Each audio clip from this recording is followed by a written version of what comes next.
चलिए, नरेशन में आज हम लोग बात करने वाले हैं डायरेक्ट से इनडायरेक्ट में। हम लोग लेक्चर नंबर 1 2 हम लोग देख चुके हैं और लेक्चर नंबर 2 का ही जो चेंज ऑफ केस है उसमें हम लोग बात करने वाले हैं। तो आइए इस पर हम लोग बात करते हैं। सबसे पहले यहाँ थोड़ा सा हम लोग केस के बारे में समझ लेते हैं। इसकी ज़रूरत हम लोग को डायरेक्ट से इनडायरेक्ट में पढ़ने वाली है। तो यहाँ पर हम बात करेंगे पर्सन में, तो ये होता है हमारा, बात करेंगे फर्स्ट पर्सन में हमारा हो जाएगा आई और वी। जो केस में रहेगा हम उसी के अनुसार पोसेसिव एडजेक्टिव या प्रनाउन को जो है हम लोग चेंज करने वाले हैं इसमें। तो ये दोनों हमारा जो आता है ये जो आता है दोनों हमारा ये फर्स्ट पर्सन में आता है। तो आई का पोसेसिव एडजेक्टिव जो होता है वह हो जाता है माई और प्रनाउन जो होता है वह माइन होता है। हम लोग पार्ट्स ऑफ स्पीच में पढ़ेंगे noun, pronoun, adjective, adverb, preposition, conjunction और इंटरजेक्शन के बारे में बहुत ही सरलता से पहचान करने के लिए उससे रिलेटेड क्वेश्चंस हम लोग बढ़िया से कवर करेंगे। और जो एयरफोर्स नेवी कंपटीशन, बैंकिंग का एग्जाम जो होता है ना, उसमें एडजेक्टिव से भी क्वेश्चंस बहुत सारे होते हैं। चलिए, तो आई का पोसेसिव एडजेक्टिव माई होगा और पोसेसिव प्रनाउन माइन होगा और ऑब्जेक्टिव केस हमारा मी होता है। नोमिनेटिव से ऑब्जेक्टिव जो है हम लोग एक्टिव से पैसिव में भी सीखे थे।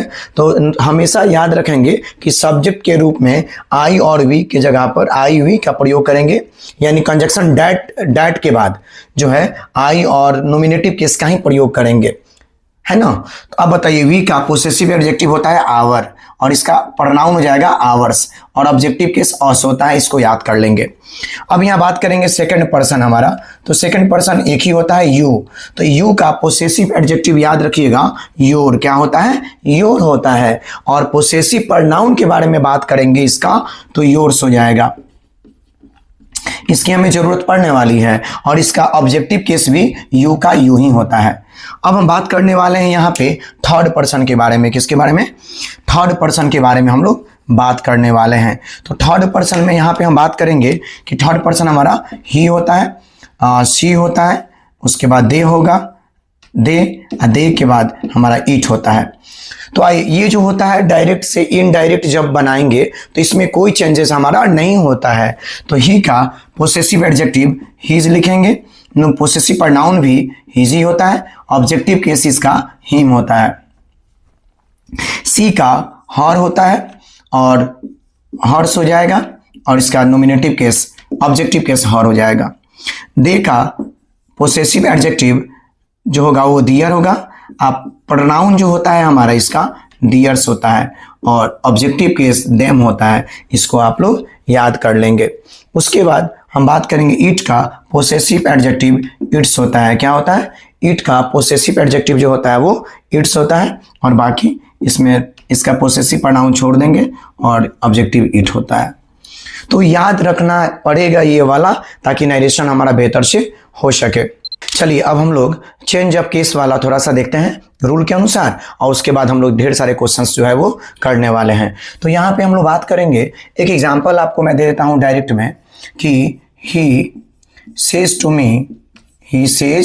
टू मी, थोड़ा सा ये समझाने के लिए यहाँ पे मैं लिख देता हूँ, he says to me you are my brother, you are my brother, यानी वह मुझसे कहता है कि तुम मेरे भाई हो। तो इसका हम लोग इनडायरेक्ट बनाएंगे। तो यहाँ पे थोड़ी सी बात करेंगे हम लोग कि इनडायरेक्ट स्पीच बनाने के नियम पे थोड़ा सा जिक्र हम लोग कर लेते हैं। इनडायरेक्ट बनाने के नियम पे जिक्र करते हैं क्योंकि इसमें देख रहे हैं कि यही एक नया केस यू आर, यहाँ पे आपको ये जो है इसको हम बोलते हैं पोसेसिव एडजेक्टिव इसको कहते हैं। तो कहने का मतलब कि जब यहाँ देखिए सब्जेक्ट के इन्वर्टेड कॉमा के बाद यहाँ हमेशा ये नोमिनेटिव केस लिखेंगे।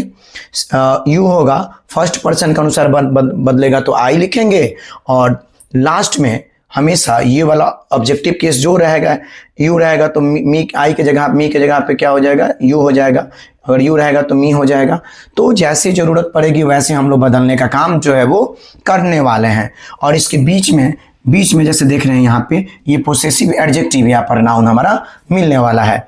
तो आइए सबसे पहले इसके नियम में आप लोग को, जैसे कि मैं पढ़ा चुका हूं कि एक नंबर में हम क्या करेंगे, फर्स्ट सब्जेक्ट को लिखेंगे। कल के नियम में हमने पढ़ाया था, फर्स्ट सब्जेक्ट को लिखते हैं। थोड़ा सा ध्यान से देखेंगे ताकि बेहतर समझ में आ जाए। और नरेशन आपको इतना आसान तरीका से पढ़ाया जा रहा है कि बिल्कुल समझ में आ जाएगा। क्योंकि देखिए, कोई भी चैप्टर हो, सब्जेक्ट के चैप्टर हो, बिना रिवीजन प्रैक्टिस के बगैर हम कुछ भी नहीं कर सकते हैं। तो जितना हमें आगे पढ़ना चाहिए उतना उसको पीछे से रिवाइज भी करनी चाहिए ताकि याद रहे। तो आइए देखते हैं, और बिल्कुल आसान तरीका से हम लोग पढ़ रहे हैं यहाँ पे नरेशन। फर्स्ट सब्जेक्ट को लिखते हैं जैसे कि कल आप लोगों ने नियम में पढ़ चुका था। नंबर 2 में हम क्या बताए थे कि से या सेज टू, आपको हमने बताया था से टू या सेज टू के बाद अगर प्लस ऑब्जेक्ट हो तो इसको हम क्या बदलेंगे, तो ऑब्जेक्ट रहेगा, तो ऑब्जेक्ट अगर आता है तो इसको हम बदल देंगे टेल में, और इसको हम बदल देंगे, याद रखेंगे, टेल्स में। ये याद रखेंगे, यही मेन क्या ये बोल रहे हैं, ये मुख्य पॉइंट है। बस यहाँ तक आपको दिक्कत नहीं है, जैसे कि हमने बताया। नंबर 3 में जिक्र हम करेंगे बाबू कि नंबर 3 में ये जो इन्वर्टेड कॉमा होता है, हटाने के लिए हमने समझाया था कि डैट का प्रयोग करते हैं। डैट का प्रयोग यहाँ पे लिख दे रहा हूँ ताकि समझ में आ जाए। नंबर 4 में हमने क्या बताया था, चेंज ऑफ पर्सन। तो यहाँ पे हम लिखेंगे चेंज ऑफ पर्सन, और उसके बाद हम इसको कहते हैं रिपोर्टिंग वर्ब। इसको हम कहते हैं रिपोर्टिंग वर्ब, इसको रिपोर्टर बोलते हैं, इसको रिपोर्टिंग वर्ब का ऑब्जेक्ट बोलते हैं, याद रखेंगे। तो रिपोर्टिंग वर्ब ये प्रेजेंट टेंस में हो, ये प्रेजेंट टेंस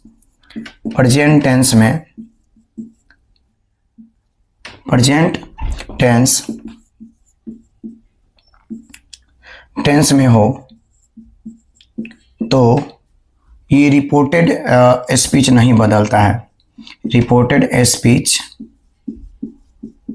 नो चेंज। चलिए, बहुत बेहतर तरीका से हमने आज नियम को फिर से लिख दिया ताकि आपको परेशानी नहीं होनी चाहिए। आइए, बिल्कुल जिस तरह से हम लोग मेहनत कर रहे हैं, स्टार्टअप हमारी मेहनत है, वैसे थोड़ा सा आप लोग भी बिल्कुल रिवीजन करें, अपने दोस्तों तक जरूर शेयर करें ताकि हम लोग की भी मनोबल बढ़ सके, और कड़ी से कड़ी हम लोग भी आपके लिए मेहनत करके इससे बढ़िया से बढ़िया वीडियो आपके लिए प्रोवाइड हम लोग करें। आइए कम देखते हैं यहाँ पे। तो नियम हमारा कहता है कि इसमें हमें क्या करना है कि फर्स्ट सब्जेक्ट को लिखते हैं। कल हमने पढ़ाया था सेज टू के बाद ऑब्जेक्ट हो तो क्या लिखेंगे, टेल और टेल्स लिखेंगे। इन्वर्टेड कॉमा हटाने के लिए कंजक्शन हम लोग डैट का प्रयोग करने वाले हैं, एकदम जैसे कल सीखे थे। उसके बाद चेंज ऑफ पर्सन में बताए थे, first person subject, second person object and third person no change. और उसके बाद प्रेजेंट इंडेफिनिट टेंस में हमारा ये रिपोर्टिंग वर्ब होता है, तो ये इसका जो टेंस होता है नहीं बदलता है। यानी कहने का मतलब कि एक ऑक्सिलरी वर्ब हमारा जो भी हो, अगर इज आर एम होगा तो इज आर एम से रिलेटेड प्रयोग करेंगे अकॉर्डिंग टू सब्जेक्ट। उसके बाद हैज हैव होगा तो हैज हैव से रिलेटेड प्रयोग करेंगे। आइए अब इसको हम लोग चेंज करते हैं, और इसके बाद इस पे ढेर सारे एग्जाम्पल जो है हम लोग देखने का काम करेंगे। तो इसका ये डायरेक्ट है, और यहाँ पे हम लोग इनडायरेक्ट यहाँ पे हम नीचे में बना दे रहे हैं ताकि आपको समझने में दिक्कत परेशानी ना हो। चलिए, थोड़ा सा इसमें ध्यान रखना है कि अगर योर होगा, मी के अनुसार बदलना होगा तो माई लिखेंगे। इस बात को थोड़ा सा हम लोग ध्यान में रखेंगे, बिल्कुल डायरेक्ट से इनडायरेक्ट बनाने में इसी में थोड़ी सी कंफ्यूजन आपको होने वाली है, तो इसको थोड़ा बढ़िया से आप लोग देख लेंगे, वो भी कंफ्यूजन नहीं होगा। आइए, इनडायरेक्ट हम लोग बनाते हैं। तो यहाँ नियम कहता है हमारा कि सबसे पहले हम लोग फर्स्ट सब्जेक्ट को लिखते हैं। तो फर्स्ट सब्जेक्ट हमारा क्या, ही, तो हम यहाँ पे क्या लिख देंगे, फर्स्ट सब्जेक्ट हमारा ही है, तो हम सबसे पहले यहाँ पे हम ही लिख देते हैं। आइए नंबर 2 की तरफ हम लोग बढ़ते हैं। तो यहाँ देखिए, सेज टू या सेज टू के बाद ऑब्जेक्ट हो तो टेल और टेल्स में बदलते हैं। तो यहाँ नंबर 2 जो हमारा कह रहा है कि सेज टू के बाद देखिए ऑब्जेक्ट है, तो सेज टू को हम किस में बदलेंगे, टेल्स में। तो ही क्या लिख देंगे, टेल्स लिख दिए, ही टेल्स। उसके बाद ऑब्जेक्ट जो होगा उस ऑब्जेक्ट को लिखेंगे। तो ऑब्जेक्ट मी है तो हम यहाँ पे मी लिख दिए। नंबर 3 कहता है कि इन्वर्टेड कॉमा हटाने के लिए डैट कंजक्शन से इंक्लूड करते हैं, जोड़ते हैं, इसको ऐड करते हैं। तो इन्वर्टेड कॉमा हटाने के लिए हम यहाँ पे डैट का प्रयोग करेंगे, डैट। उसके बाद ध्यान दीजिएगा, नंबर 4 में आएंगे चेंज ऑफ पर्सन। तो देखिए तो यहाँ पे यू कौन पर्सन है? Second person. Second person according to object, तो यहाँ पे सेकंड पर्सन जो है यू है, ऑब्जेक्ट के अनुसार बदलेगा। तो यू वाला केस में हम ये यू सेकंड पर्सन ऑब्जेक्ट के अनुसार, तो यू वाला केस में जैसे यू नोमिनेटिव केस है तो डैट के बाद हमेशा जो भी लिखेंगे वो नोमिनेटिव केस। तो यू सेकंड पर्सन ऑब्जेक्ट के अनुसार, मी के अनुसार, तो मी का नोमिनेटिव केस क्या है? आई। तो यहां पे हम क्या लिख देंगे? आई। यू सेकंड पर्सन ऑब्जेक्ट के अनुसार मी, तो मी का डैट के बाद हमने बताया कि नोमिनेटिव केस प्रयोग करते हैं, जैसे कि I, we, you, he, she, it, they का प्रयोग करते हैं डैट के बाद। तो यहाँ पे यू सेकंड पर्सन ऑब्जेक्ट के अनुसार, मी के अनुसार, तो यू सेकंड पर्सन ऑब्जेक्ट, तो मी का नोमिनेटिव क्या होगा? आई। तो हमने यहाँ पे आई लिख दिया। अब कहता है नियम कि प्रेजेंट इंडिटेंस में हो, प्रेजेंट टेंस में, तो रिपोर्टिंग वर्ब जो होगा, ध्यान दोगे, प्रेजेंट टेंस में है तो इसका एक्सुलरी वर्ब यानी टेंस जो होता है वो नहीं बदलता है। बदलने वाला भी इसके बाद वाला रूल में आगे क्लास में देखेंगे। तो आई हो गया, तो यू के संग आर लगा है, तो आई के संग बाबू क्या लगेगा? एम लगेगा, कोई दिक्कत नहीं। अब देखिए यहाँ माई कौन पर्सन है? देखिए ये जितना माई, माइन, मी, आवर, आवर्स, अस, ये सब फर्स्ट पर्सन में आता है। किस में आता है? फर्स्ट पर्सन में आता है। तो इसी के अकॉर्डिंग चेंज करेंगे। तो माई जो है ये फर्स्ट पर्सन है, तो ये फर्स्ट पर्सन सब्जेक्ट के अनुसार बदलेंगे। किसके अनुसार? सब्जेक्ट के अनुसार। तो माई वाला केस में देखेंगे ही का क्या होता है। तो बीच में हमने क्या बताया? पोसेसिव एडजेक्टिव चाहे पोसेसिव प्रोनाउन। तो यही बात बढ़िया से समझ लेना है आपको कि माई फर्स्ट पर्सन सब्जेक्ट के अनुसार, इस सब्जेक्ट के अनुसार, माई फर्स्ट पर्सन सब्जेक्ट के अनुसार, माई फर्स्ट पर्सन सब्जेक्ट ही है। तो माई वाला केस में, ये माई वाला केस में देखेंगे ही का क्या होता है। तो माई वाला केस में देखिए तो ही का क्या होता है? हिज। माई वाला केस में ही का क्या होता है? हिज। तो लिखेंगे यहाँ पे आई एम हिज, और शेष जो होता है उसको लिख देंगे ब्रदर। तो यहाँ पे आई एम हिज ब्रदर, जो कि हमारा इनडायरेक्ट कंप्लीट हो गया। फिर से देखेंगे, यही इसी को चेंज करना आप सीख जाएंगे। तो नरेशन में मैं इस बात को आपको मैं पूरे प्रॉमिस के साथ बोलता हूं कि आपको कहीं दिक्कत नहीं होने वाली है। इतना मैथमेटिकल तौर पे आपको ये नरेशन में पढ़ाने वाला हूं, और एकदम आसान से आसान तरीके से। तो यहाँ पे माई फर्स्ट पर्सन सब्जेक्ट के अनुसार, तो माई वाला केस में देखेंगे ही का क्या होता है। आइए, तो माई वाला केस में नीचे आएंगे ही के सामने, तो ही के सामने क्या है? हीज। तो यहाँ पे माई की जगह पे क्या हो जाएगा? हीज हो गया। और उसके बाद ब्रदर है तो ब्रदर। इस तरह से चेंज ऑफ केस हम लोग कर सकते हैं। ठीक, तो आइए इस पे और सारे एग्जाम्पल को हम लोग देखते हैं।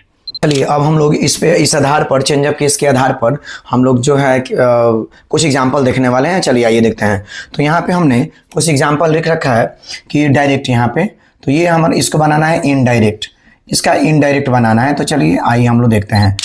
चलिए डायरेक्ट से इनडायरेक्ट स्पीच बनाने के लिए आइए कुछ एग्जाम्पल को हम लोग देखते हैं। बस ये ध्यान रखेंगे चेंज ऑफ केस में प्रोनाउन और एडजेक्टिव के बारे में, यानी डैट के बाद ये नोमिनेटिव केस और लास्ट में हमेशा ऑब्जेक्टिव केस, इसी में जो है उसको बढ़िया से हम लोग को समझना होगा। आइए देखते हैं यहाँ पे। तो इनडायरेक्ट बना रहे हैं यहाँ पे हम। तो फर्स्ट सब्जेक्ट को लिखना है तो ही है, तो हम ही लिख देंगे। और सीज टू के बाद ऑब्जेक्ट है तो इसको किस में बदलेंगे? टेल्स में। और ऑब्जेक्ट लिख देंगे मी, यहाँ तक कोई दिक्कत नहीं है। और उसके बाद इन्वर्टेड कोमा हटाने के लिए कंजक्शन डैट का प्रयोग करते हैं, तो डैट हो जाएगा। और उसके बाद change a person rule, fourth में change a person, I first person subject के अकॉर्डिंग, तो आई की जगह पे क्या हो जाएगा? ही। अब उसके बाद देखिए ये प्रेजेंट इंडिफिनिट में है तो इसका टेंस जो है नहीं बदलेगा, यानी एक्सुलरी वर्ब नहीं बदलेगा। आई के संग एम लगा है तो ही के संग क्या लगेगा? इज। क्या लगेगा? इज। अब यहाँ देखिए ये जो हमारा दिया हुआ है ये यू, यहाँ देखिए you, your, yours, you second, ये जो होता है सेकंड पर्सन होता है। तो यू जो है हमारा यहाँ पे, यू जो है ये यू सेकंड पर्सन इस ऑब्जेक्ट के अनुसार बदलेगा, इस ऑब्जेक्ट के अनुसार बदलने वाला है। तो सेकंड पर्सन योर है तो सेकंड पर्सन योर ऑब्जेक्ट के अनुसार। तो देखेंगे योर वाला केस में मी का क्या होता है। तो योर वाला यहाँ पे योर है तो योर से मी के सामने जाएंगे, तो योर से मी के सामने हमारा क्या है? माई। यानी योर से योर वाला यहाँ ध्यान दीजिए, योर सेकंड पर्सन ऑब्जेक्ट के अनुसार तो मी, तो योर वाला केस में मी के सामने जाएंगे, तो योर वाला केस में मी के सामने क्या है? मी के सामने देखिए, मी यहाँ पे मी के सामने योर वाला केस में क्या आ गया, माई, तो यहाँ पे लिख देंगे ही इज माई, और ऑब्जेक्ट जो है उसको हम लोग लिख देंगे माई फ्रेंड। तो हमारा यहाँ पे इसका बन गया narration. Indirect he tells me that he is my friend, यानी योर सेकंड पर्सन ऑब्जेक्ट के अनुसार। तो योर वाला केस में योर वाला कॉलम बोल सकते हो या केस बोल सकते हो, में हम लोग मी के सामने जाएंगे। तो योर वाला केस में मी के सामने क्या है, यहाँ पे मी है, मी के सामने क्या है, माई, तो यहाँ पे हम क्या लिख देंगे, माई फ्रेंड। केवल इसी को समझने की हम लोग की बढ़िया से जरूरत है। अब आइए इनडायरेक्ट इसका हम लोग देखते हैं। इनडायरेक्ट हम लोग इसका देख लेते हैं। तो राम है तो क्या लिखेंगे, राम, और सेज टू के बाद ऑब्जेक्ट है तो इसका क्या लिख देंगे, टेल्स, उसके बाद ऑब्जेक्ट मी, इन्वर्टेड कोमा हटाने के लिए डैट का प्रयोग, तो डैट हो जाएगा। और यहाँ पे आई जो है first person, I first person reporting verb के सब्जेक्ट के अनुसार। तो देखिए राम है तो अगर यहाँ पे राम श्याम रहे तो ही, डैट के बाद ही का प्रयोग करेंगे। अगर यहाँ पे लड़की का नाम रहे तो सी का प्रयोग करेंगे, यानी मेल जेंडर यहाँ पे रहे तो ही का प्रयोग, फीमेल रहे तो सी का प्रयोग। तो आई फर्स्ट पर्सन सब्जेक्ट के अनुसार राम, तो राम के लिए क्या आप लिख देंगे, प्रोनाउन ही लिख देंगे, ही हो गया। और आई के संग एम, तो ही के संग क्या लगेगा, इज हो जाएगा। अब यहाँ देखिए योर सेकंड पर्सन, योर कौन पर्सन, योर यहाँ पे ये सेकंड पर्सन है तो ये सेकंड पर्सन ऑब्जेक्ट के अनुसार बदलेगा, इसके अनुसार।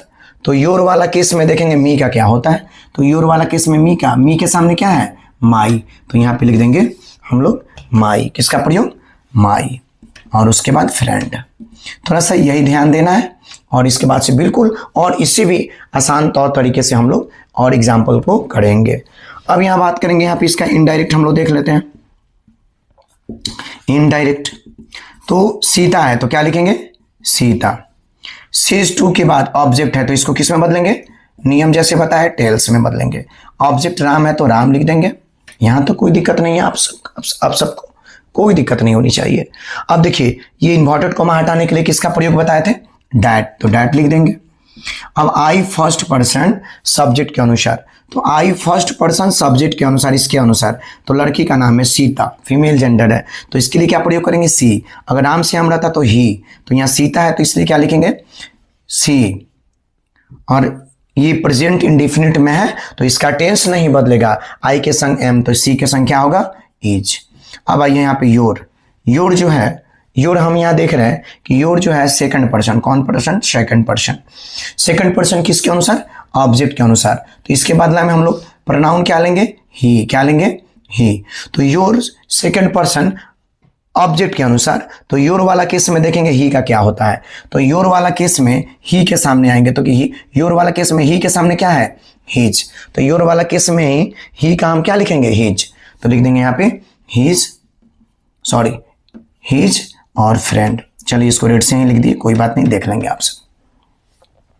आइए तो यहाँ पे योर सेकंड पर्सन ऑब्जेक्ट के अनुसार, तो नाम के बदला में क्या होगा, ही, प्रोनाउन। तो देखेंगे योर वाला केस में ही का क्या होता है, तो योर वाला केस में नीचे आएंगे तो ही के सामने क्या है, हिज, तो हमने क्या लिख दिया, हिज फ्रेंड। अब आइए ये देखते हैं इसका इनडायरेक्ट नंबर 4 का। तो दे है तो क्या लिखेंगे, दे। से टू के बाद ऑब्जेक्ट है तो क्या लिख देंगे, इसका टेल, और उसके बाद मी।